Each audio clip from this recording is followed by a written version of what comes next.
In this video, we'll be looking to see if your smartboard is accessible. We'll be looking at two examples to see how to do it correctly and how not to do it correctly. Let's have a look at our first example.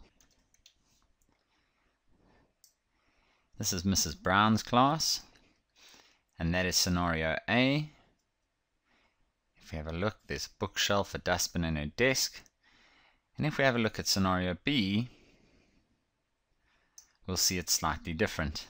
It's plain to see that scenario B is better. The layout of her furniture in her classroom makes the board more accessible. Let's take a look at each scenario and see what would happen to Mrs. Brown if she was to teach in those two environments. Here we can see Mrs. Brown trying to get to her board past a bookcase, tripping over her dustbin and hitting her head on the desk. Not a very happy teacher. Let's have a look at scenario B.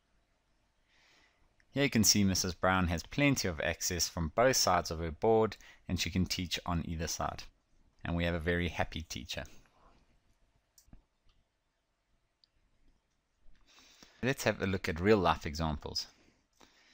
Here's two different scenarios. A on the left, B on the right.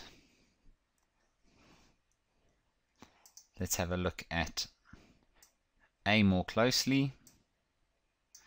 You can see the boards there, it's accessible on the sides. There is a little podium on the floor for the students to get up and reach the board. If we have a look at scenario B, you might notice that this is rather cluttered. This is a terrible example of how to set up a classroom. Let's have a look what it really looks like.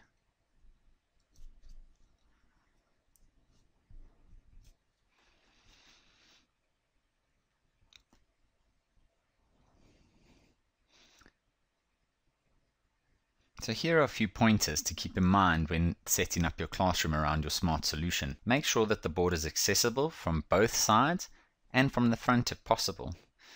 There are occasions where fixed features are in our classroom and we need to work around them, but making the board accessible to yourself from both sides for teaching and for the students from both sides will allow for easier teaching. Thank you for watching this video brought to you by the Technology Training Academy.